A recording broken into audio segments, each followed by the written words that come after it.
Class 12 দেখো তোমাদের এখন আমি যেটা পড়াবো সেটা হচ্ছে তোমাদের একটা চ্যাপ্টার ভেক্টর বীজগণিত বা ভেক্টর অ্যালজেব্রা। আচ্ছা, প্রথমে আমরা জানবো যে ভেক্টর রাশি বলতে আমরা কি বুঝি। আচ্ছা, দু রকমের রাশি আছে, একটা হচ্ছে স্কেলার রাশি আর একটা হচ্ছে ভেক্টর রাশি। ভেক্টর রাশি, স্কেলার রাশি হচ্ছে যার শুধু মান আছে সেটাকে আমরা স্কেলার রাশি বলবো, আর ভেক্টর রাশি বলতে বোঝায় যার মান এবং অভিমুখ দুটোই আছে, মানও থাকবে এবং তার অভিমুখও থাকবে। অর্থাৎ একটা ভেক্টর রাশিকে প্রকাশ করতে হলে আমাদের একটা দিক নির্দেশ করতে হবে যে কোন অভিমুখে সে আছে। তাহলে যদি আমরা কোনো ভেক্টর রাশি, যেমন তোমার ধরো বল, সরণ, এগুলি সবই হচ্ছে ভেক্টর রাশি। আর যেমন একটা ভেক্টর রাশি যখন আমরা প্রকাশ করব তখন আমরা ধরো এ বি এরকম একটা রেখা দিয়ে আমরা এটা এ এটা বি এবং সেখানে একটা এরকম অ্যারো চিহ্ন দিয়ে আমরা ভেক্টর রাশিটাকে প্রকাশ করব। অর্থাৎ এই অ্যারো চিহ্নটা দিয়ে বোঝা যাচ্ছে যে ভেক্টর এর অভিমুখ হচ্ছে এ থেকে বি এর দিকে। ঠিক আছে, কোনো একটা ভেক্টর রাশি এবং লিখবো আমরা এই এ বি উপরে এরকম একটা অ্যারো দিয়ে। এইভাবে আমরা ভেক্টর রাশিটাকে প্রকাশ করব। এবং এই যে এ বিন্দুটাকে বলবো আমরা প্রারম্ভিক বিন্দু বা ইনিশিয়াল পয়েন্ট, আর বি বিন্দুটাকে বলবো আমরা অন্তিম বিন্দু বা টার্মিনাল পয়েন্ট।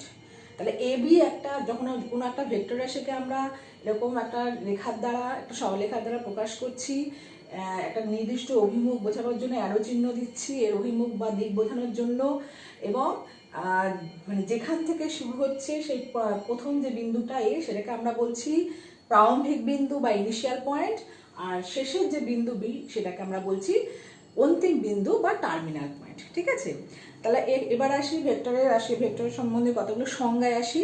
প্রথমেই দেখো তোমাদের হচ্ছে অকার্যকর বা শূন্য ভেক্টর। অকার্যকর ভেক্টর বা শূন্য ভেক্টর বলতে আমরা কি বুঝি, যদি কোনো ভেক্টরের এই প্রারম্ভিক বিন্দু এবং অন্তিম বিন্দু একই সাথে সমাপতিত হয়ে যায়, অর্থাৎ একই বিন্দু হয়, অর্থাৎ এই একটা বিন্দু এরকম হয়, অর্থাৎ এটাই এর প্রারম্ভিক বিন্দু, এটাই এর অন্তিম বিন্দু, তাহলে এই ভেক্টরটাকে আমরা বলবো অকার্যকর ভেক্টর বা শূন্য ভেক্টর।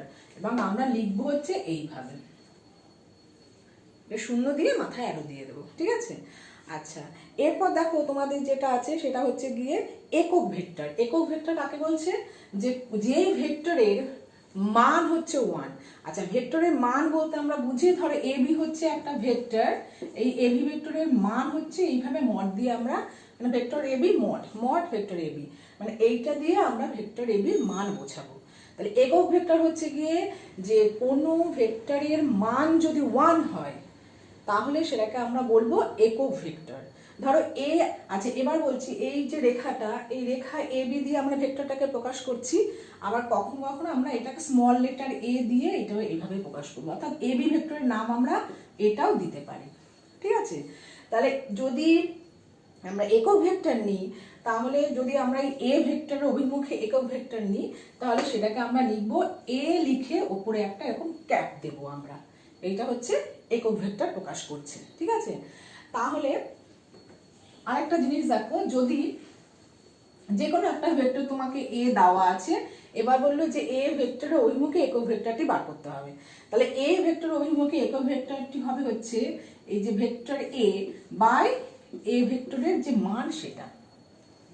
ঠিক আছে, তাহলে এ ভেক্টর অভিমুখে একক ভেক্টরটি হবে হচ্ছে ভেক্টর এ বাই এই একক ভেক্টরের মান। আচ্ছা, এরপর দেখো তোমাদের যেটা আছে সমান ভেক্টর।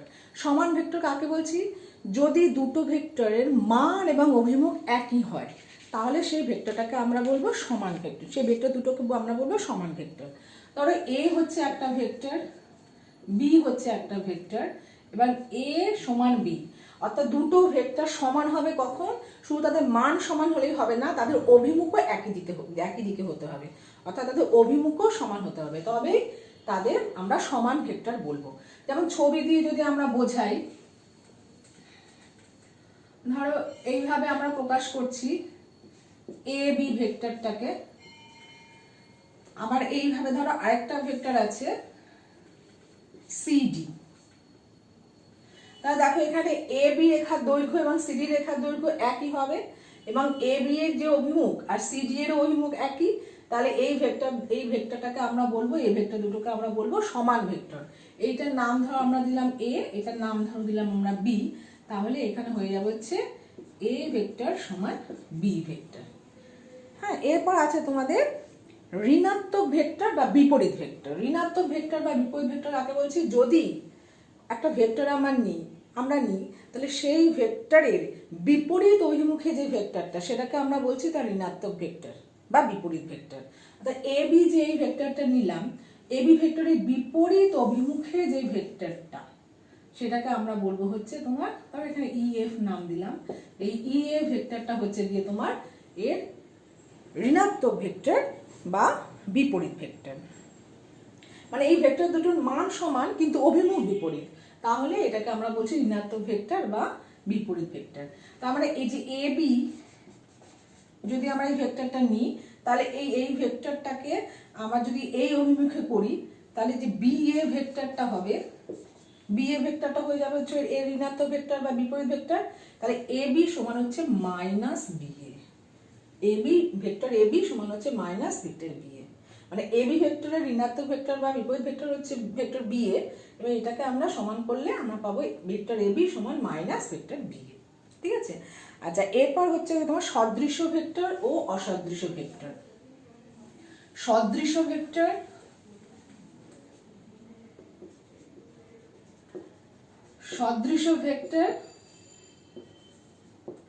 ও অসদৃশ্য ভেক্টর। সদৃশ্য ভেক্টর কাকে বলছে? যদি কোনো মানে সদৃশ্য ভেক্টর বলছে যে দুটি ভেক্টরকে সদৃশ্য বলা হয় যদি তাদের দিক বা অভিমুখ একই হয়। যদি দুটি ভেক্টর সদৃশ্য হবে যদি তাদের দিক এবং অভিমুখ একই দিকে হয় তাহলে তাদের সদৃশ্য ভেক্টর বলে। তার মানে এই যে এই একটা ভেক্টর যাচ্ছে, এই একটা ভেক্টর যাচ্ছে, দেখো দুটোরই অভিমুখ হচ্ছে গিয়ে একই, তার মানে সদৃশ্য ভেক্টর, দুটো সদৃশ্য ভেক্টর তারা সমান্তরালভাবে থাকবে অথবা একরেখীয় হবে, একই রেখার মধ্যে থাকবে। আর অসদৃশ্য ভেক্টর কাকে বলছে? যদি ভেক্টর দুটি ভেক্টরের অভিমুখ বা দিক বিপরীত হয় তবে তাকে অসদৃশ্য ভেক্টর বলছে।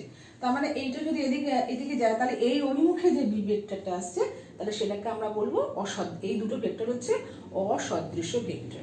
মানে সদৃশ্য ভেক্টর অসদৃশ্য ভেক্টর দুটোই সমান্তরাল বা একরেখীয় হতে পারে, কিন্তু দুটো সদৃশ্য ভেক্টরের অভিমুখ একই থাকবে, কিন্তু দুটো অসদৃশ্য ভেক্টরের অভিমুখ বিপরীত হবে। ঠিক আছে? এরপর হচ্ছে সমরেখ ভেক্টর। সমরেখ ভেক্টর হচ্ছে গিয়ে যদি ভেক্টরগুলোকে দুটো ভেক্টর একই রেখায় থাকে, সমরেখীয় হয়, তবে তাদের সমরেখ ভেক্টর বলবো। যেমন ধরো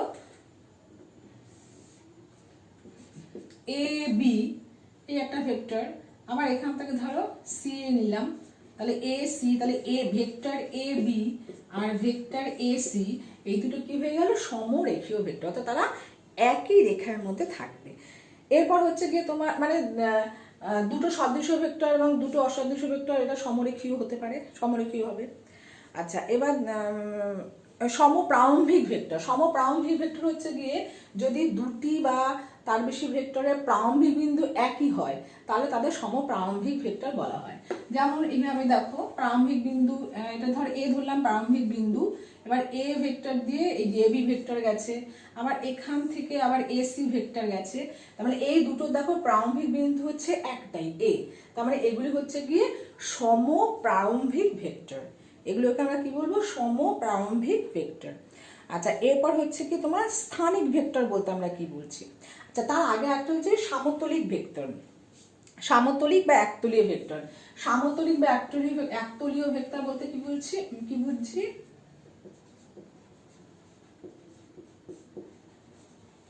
সামতলিক বা একতলীয় ভেক্টর। সামতলিক বা একতলীয় ভেক্টর হচ্ছে যদি দুটো ভেক্টর বা তার বেশি ভেক্টর একই সমতলে থাকে তবে তাদের সামতলিক বা একতলীয় ভেক্টর বলে। এখন দেখো, যদি এ একটা ভেক্টর নিই আর বি একটা ভেক্টর নিই তাহলে এই যে এই দুটো ভেক্টর মানে সমরেখীয় নয় এই দুটো ভেক্টর আমরা নিলাম, তাহলে এই যে M A plus N B এই যে ভেক্টরটা হয়ে যাবে হচ্ছে এই দুটো ভেক্টরের সঙ্গে সমতুলীয় ভেক্টর। ঠিক আছে?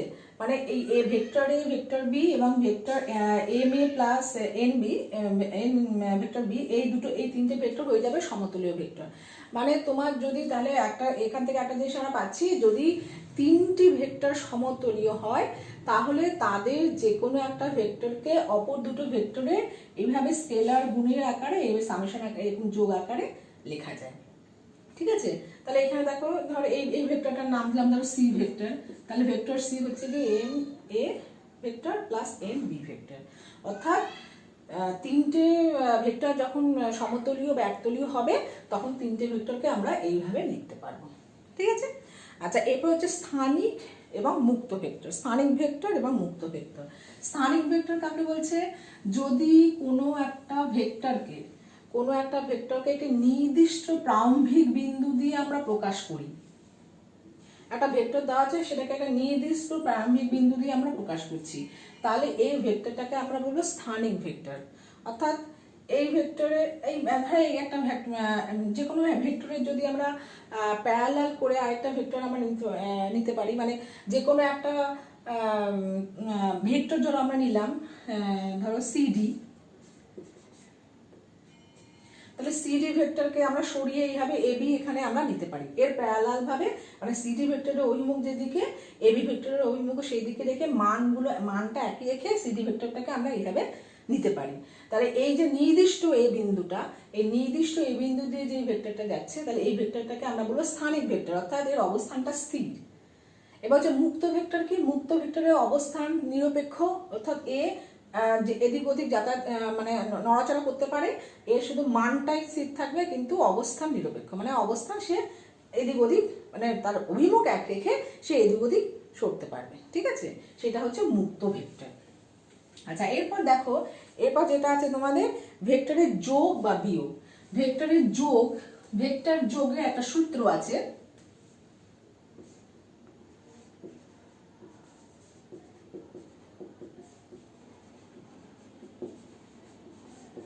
ভেক্টরের যোগ বা বিয়োগ। আচ্ছা ভেক্টর যোগের একটা সূত্র আছে, সেটা বলছি যদি ভেক্টরগুলো একরক্ষী হয় তাহলে তাদের যে সাধারণ বীজগাণিতিক নিয়ম যোগ বিয়োগে, সেই নিয়মে আমরা যোগ বিয়োগ করব। কিন্তু ভেক্টরগুলো যদি সমান্তরাল বা একরক্ষীয় না হয়, তাদের অভিমুখ যদি আলাদা হয়, তাহলে সেই ভেক্টরগুলোকে কিভাবে আমরা যোগ করব। ধরো এখানে একটা ভেক্টর আছে তোমার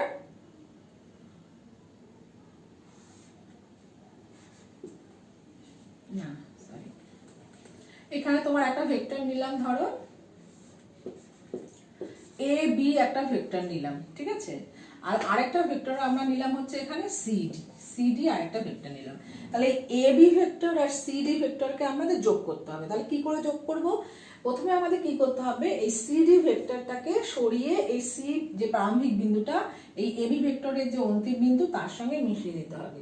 মিশিয়ে নিয়ে এখানে তোমার এইভাবে ভেক্টরটাকে মানে মানটা ধরো এইটার যা লেন্থ, এটা তার লেন্থ একই রাখতে হবে বলে এইভাবে আমাদের দিতে হবে। তাহলে এটার নাম দিলাম বিডি। ঠিক আছে, তাহলে এই যে এটা একটা মুক্ত ভেক্টর, তাহলে সিডি ভেক্টরটাকে আমরা সরিয়ে এর প্রারম্ভিক বিন্দু সি, সেটাকে আমরা এর অন্তিম বিন্দু বিতে নিয়ে এলাম। নিয়ে এসে আমরা এটাকে এইভাবে স্থাপন করলাম, প্রতিস্থাপন করলাম। এবার এডি আমাদের যুক্ত করতে হবে। এডি যুক্ত করে যেই ভেক্টরটা পাবো সেটাই হবে হচ্ছে এবি আর বিডি, ভেক্টর এবি আর ভেক্টর বিডি এর যোগফল। অর্থাৎ আমরা এখান থেকে পাবো হচ্ছে vector AB plus vector BD, এটা সমান হয়ে যাবে হচ্ছে ভেক্টর এডি। যদি এই ভেক্টরের নাম দিই আমরা এ, এই ভেক্টরের নাম দিই আমরা বি, তাহলে vector A plus vector B সমান হয়ে যাবে হচ্ছে ভেক্টর ডি, ভেক্টর এডি। এটা হচ্ছে এইটাকে বলা হচ্ছে ভেক্টর যোগের ত্রিভুজ সূত্র। ভেক্টর যোগের ত্রিভুজ সূত্র বা ট্রায়াঙ্গেল ল। ভেক্টর যোগের ত্রিভুজ সূত্র বা ট্রায়াঙ্গেল ল। আরেকবার বলছি যে যদি দুটো ভেক্টরকে কোনো ত্রিভুজের ক্রমান্বয়ে গৃহীত দুটি বাহু দ্বারা প্রকাশ করা হয়, তাহলে বিপরীত ক্রমে গৃহীত তৃতীয় বাহু দ্বারা ওই দুটি ভেক্টরের যোগফল প্রকাশ করে। দেখো এ বি এই অভিমুখে গিয়ে বিডি এই অভিমুখে যাচ্ছে, মানে ক্রমে যাচ্ছে, ক্রমান্বয়ে এরা এদিক থেকে এদিকে যাচ্ছে। এই দুটো বাহু দ্বারা এই দুটো ভেক্টর প্রকাশ করা হলো। কি আবার দেখো এটা কিন্তু এদিকে না গিয়ে এটা আবার এদিক দিয়ে এদিকে আসছে, মানে বিপরীত ক্রমে যাচ্ছে। তার মানে এই যে ভেক্টর এবি এবং ভেক্টর বিডি এর যোগফল হয়ে গেল হচ্ছে তোমার ভেক্টর এডি। ঠিক আছে, এবার বিয়োগটা কি করে আমরা দেখাবো? দেখো আমরা যদি দেখো বিডি ভেক্টরটা এই দিকে নিই, আমরা এখানে ভেক্টর এবি মাইনাস তোমার এখানে লিখছি না, কারণ ভেক্টর এবি মাইনাস তোমার ভেক্টর বিডি কি করে নেব? এই বিডি ভেক্টরটাকে আমরা বিপরীত দিকে এদিকে নিয়ে এলাম।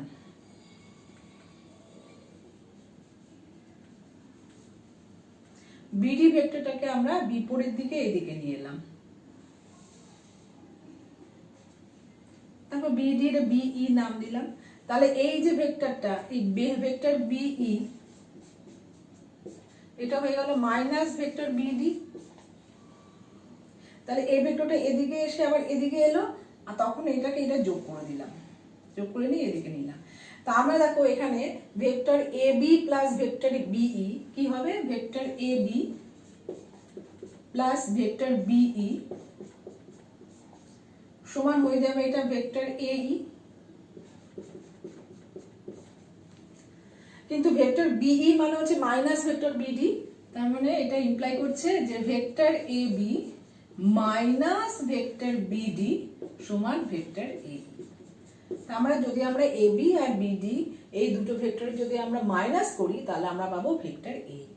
ঠিক আছে, এটা গেল হচ্ছে ভেক্টর যোগ আর বিয়োগের ত্রিভুজ সূত্র।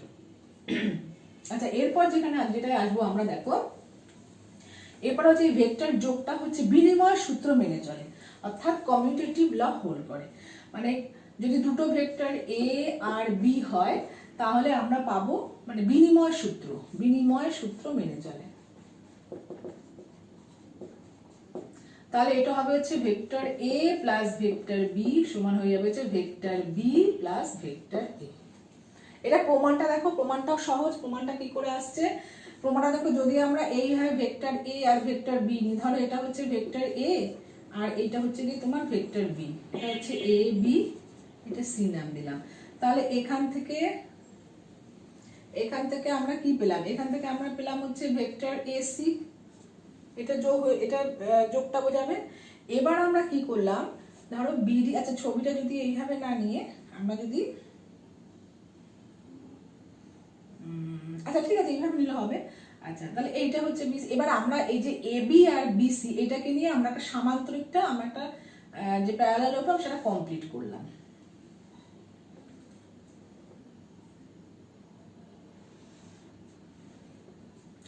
এখান থেকে আমরা পেলাম হচ্ছে ভেক্টর এবি না লিখে শুধু এ লিখি, vector A plus vector B সমান হচ্ছে ভেক্টর এ সি পেলাম।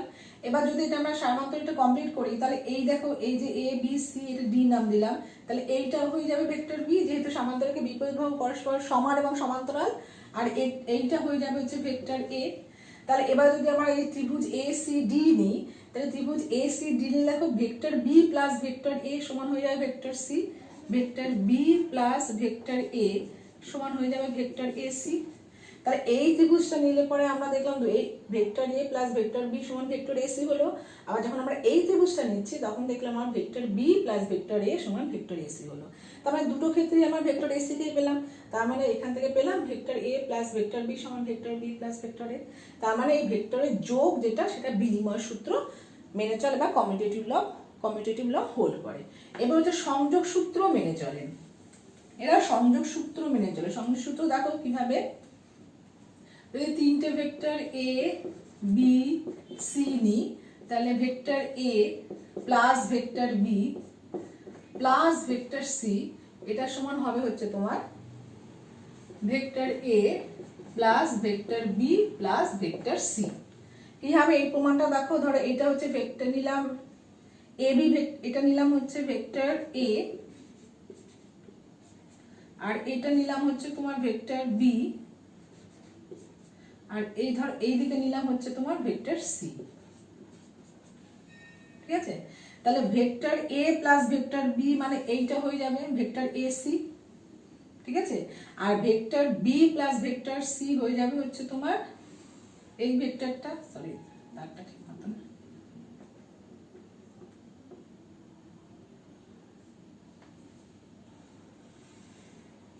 এই ভেক্টর হয়ে যাবে ভেক্টর বিডি।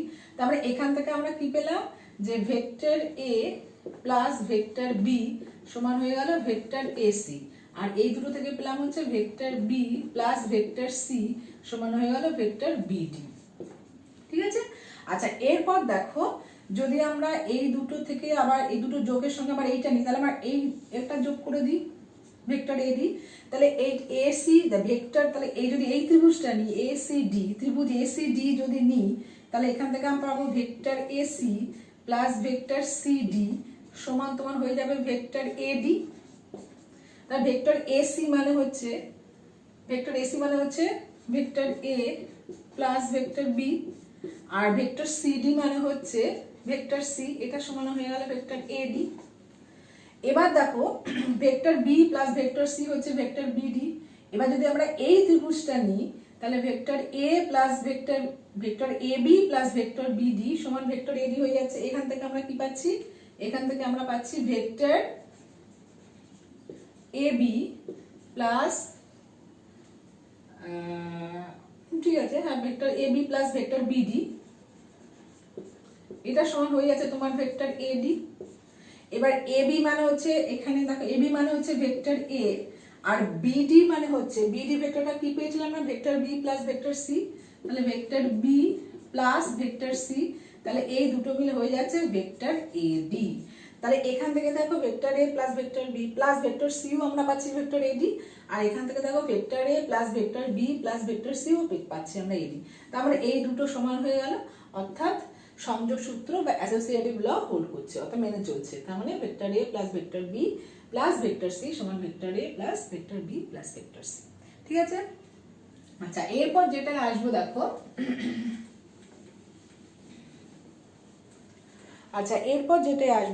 সেটা বলছে যে যদি আমরা তিনটে ভেক্টর ধরো এইভাবে নিই, একটি ত্রিভুজ নিলাম, ধরো একটা ত্রিভুজ নিলাম, ত্রিভুজ এ বি সি, এই ত্রিভুজে ধরো এটা হচ্ছে এ ভেক্টর, এটা হচ্ছে বি ভেক্টর, আর এই দিকে একই ক্রমে এটা সি ভেক্টর নিয়ে নিলাম। তাহলে দেখো এই যে A B plus BC plus C A আবার এ বিন্দুতেই প্রারম্ভিক বিন্দুতেই চলে এলো, অর্থাৎ যদি আমরা vector A plus vector B plus vector C করি তাহলে তাদের যে প্রথম ভেক্টরের যে প্রারম্ভিক বিন্দু আর শেষ ভেক্টরের যে অন্তিম বিন্দু বা টার্মিনাল পয়েন্ট সেখানে আবার ফিরে আসছে, তার মানে এই ভেক্টরটার মান হয়ে যাবে জিরো ভেক্টর।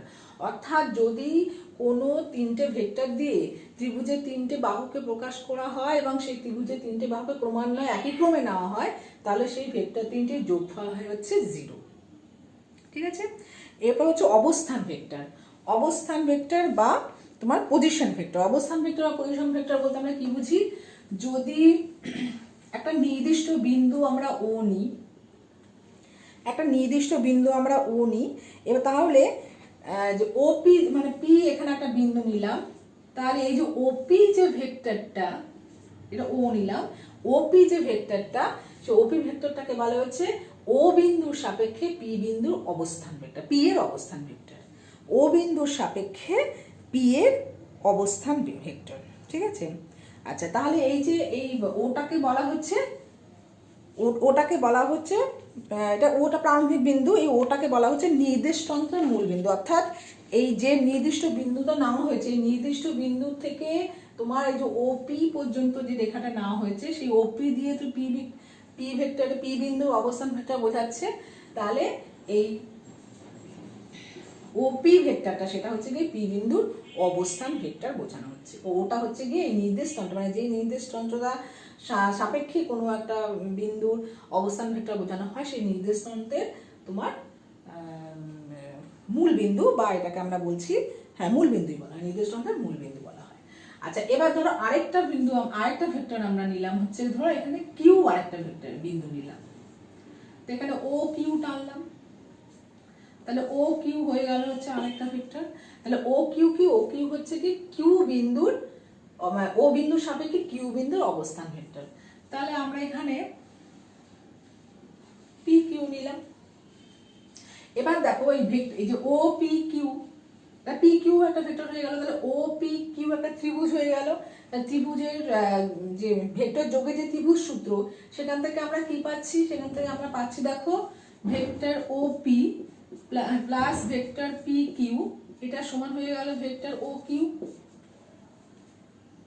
এবার এইটাকে যদি আমরা ভেক্টর এ আর এটাকে যদি আমরা ভেক্টর বি বলি, তাহলে দেখো এখান থেকে ওপি মানে হচ্ছে ভেক্টর এ, আর পি কিউ ভেক্টর, আর ও কিউ ভেক্টর হচ্ছে কি ভেক্টর বি। তাহলে এখান থেকে আমরা তো কি করতে পারি, পি কিউ ভেক্টরটা হয়ে গেল হচ্ছে ভেক্টর বি মাইনাস ভেক্টর এ। তাহলে পি কিউ যে ভেক্টরটা সেটা হয়ে যাবে ভেক্টর বি মাইনাস ভেক্টর এ। অর্থাৎ যদি কোনো একটা ভেক্টর নিই আমরা, তাহলে তার যে ওই অন্তিম যে বিন্দুটা, তার যে পজিশন ভেক্টরটা সেটা আগে আসবে, আর যে ইনিশিয়াল বিন্দুটা তার যে পজিশন ভেক্টর সেটা পরে আসবে। ঠিক আছে, তাহলে পি কিউ ভেক্টর হয়ে গেল ভেক্টর বি মাইনাস ভেক্টর এ। আচ্ছা, এবার দেখো আরেকটা তোমাদের সূত্র বলছি, সেটা হচ্ছে ধরো ও হচ্ছে নির্দেশাঙ্ক নিলাম, এখানে ধরো ও পি একটা ভেক্টর নিলাম, ঠিক আছে, ও পি একটা ভেক্টর নিলাম, আর এখানে হচ্ছে কি ও কিউ আর একটা ভেক্টর নিলাম। এবার এই যে কিউ পি বা পি কিউ এটা নিলাম, এখানে ধর আর একটা বিন্দু নিলাম। এবার আর বিন্দুটা হচ্ছে এই পি কিউ কে m:n রেশিওতে ভাগ করছে, অনুপাতে ভাগ করছে। তাহলে আর বিন্দুর অবস্থান ভেক্টর কি হবে, তাহলে এইটাকে ধরো আমরা ও আর যোগ করে দিলাম, তাহলে ও আরটা হবে আর বিন্দু অবস্থান ভেক্টর। তাহলে ধরো এই ভেক্টরের নাম দিলাম এ, এই ভেক্টরের নাম দিলাম বি, আর এই ভেক্টরটার নাম দিলাম সি। অর্থাৎ ভেক্টর ওপি হচ্ছে, ভেক্টর ও কিউ হচ্ছে বি, আর ভেক্টর ও আর হচ্ছে কি সি। এবার এখানে দেখো এই দুটো এখান থেকে এই ত্রিভুজ সূত্র থেকে এখানে কিউ আর মানে R Q, vector R Q আমরা কি পাবো, vector B minus vector C. আবার দেখো ভেক্টর পি আর আমরা কি পাবো, মানে এই ত্রিভুজটা থেকে আমরা কি পাবো, পি আর পাবো হচ্ছে ভেক্টর সি মাইনাস ভেক্টর এ। ঠিক আছে, তাহলে এখান থেকে আবার আমরা দেখো এই যে আর কিউ বাই আর পি, এটা হচ্ছে এম বাই এন, এখানে দেওয়া আছে তোমার আর কিউ বাই আর পি, এটা হচ্ছে কি তোমার এম বাই এন, মানে m:n রেশিওতে ভাগ করেছে। তাহলে এখান থেকে আমরা কি পাবো, এবার এই যে এখান থেকে তাহলে আমরা পেয়ে যাবো, দেখো এই আর কিউ এর জায়গায় বি মাইনাস সি, আর এখানে সি মানে এই বি বসিয়ে দেবো। তাহলে এখানে লিখছি দেখো, তাহলে এখানে হচ্ছে B minus C by C minus A, এটা সমান হয়ে যাবে হচ্ছে এম বাই এন। এখান থেকে ইমপ্লাই করছে দেখো N into B minus N C, this is equal to M C minus M A. যদি আমরা এবার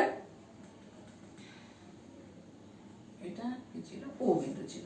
আচ্ছা, এবার যদি আমরা এখান থেকে এইটাকে এদিকে দেখো, যদি সিটাকে আমরা একদিকে নিয়ে আসি, তাহলে এখানে দেখো C to M plus N, এটা হয়ে যাবে হচ্ছে, এটাকে এদিকে নিলাম, এটা হচ্ছে এন বি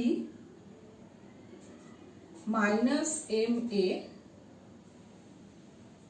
এটাকে এদিকে নিয়ে এলাম, এটাকে এদিকে নিয়ে এলাম মাইনাস, তাহলে প্লাস হয়ে যাবে plus M B. This imply করছে C is equal to N B plus M A by N plus M. আচ্ছা, এখানে তাহলে দেখো সি যে ভেক্টরটা, ভেক্টর অলওয়েজ তোমার অ্যারো দিতে হবে, অ্যারো না দিলে কিন্তু ভেক্টর প্রকাশ বোঝাবে না। তাহলে সি যে ভেক্টরটা, এই সি ভেক্টরটা পজিশন ভেক্টর তাহলে হয়ে গেল N B plus M A by N plus M. অর্থাৎ কোনো একটি বিন্দু যদি কোনো একটি ভেক্টরকে m:n রেশিওতে, কোনো একটি ভেক্টর যদি কোনো মানে আর বিন্দুটা যদি এই কিউপি ভেক্টরকে যদি m:n রেশিওতে ডিভাইড করে, তাহলে আর বিন্দু পজিশন ভেক্টর বা অবস্থান ভেক্টর কি হয়, যে এম এইভাবেই লিখতে পারি যে M A plus N B by M plus N. এবার এটা যদি মধ্যবিন্দু হয়ে যায়, মধ্যবিন্দু হয়ে গেলে কি হবে, এটা 1:1 রেশিওতে ভাগ করবে, সেখানে কিন্তু সি বিন্দুর অবস্থান ভেক্টরটা হয়ে যাবে যে A plus vector A plus vector B by 2। অর্থাৎ মধ্যবিন্দুর এই রেখাটার এই ভেক্টরটার মধ্যবিন্দুর অবস্থান ভেক্টর হবে হচ্ছে vector A plus vector B by 2। এবার এটা অন্তস্থভাবে ডিভাইড করেছে। এবার যদি বহিস্থভাবে ডিভাইড করে, বহির্বিভক্ত করে, বহির্বিভক্ত করলে সি বিন্দু পজিশন ভেক্টর কি হবে? বহির্বিভক্ত করলে সি বিন্দু আরের যে পজিশন ভেক্টর সেটা কি হবে? সি হয়ে যাবে হচ্ছে তোমার M A minus M B by M minus A. ঠিক আছে, বহির্বিভক্ত করলে কিন্তু এটা তোমার মাইনাস হয়ে যাবে। তাহলে এটা হচ্ছে গিয়ে যদি কোনো একটি ভেক্টরকে যদি m:n রেশিওতে ডিভাইড করে তাহলে সেটা কিভাবে আমরা তার কোনো একটি ভেক্টরকে যদি একটি ভেক্টর m:n রেশিওতে ডিভাইড করে তাহলে কি করে আমরা তার পজিশন ভেক্টর পাবো সেটা। ঠিক আছে, তাহলে এর পরের ভিডিওতে আমরা একটু পরের পার্টটা দেখাবো। ঠিক আছে।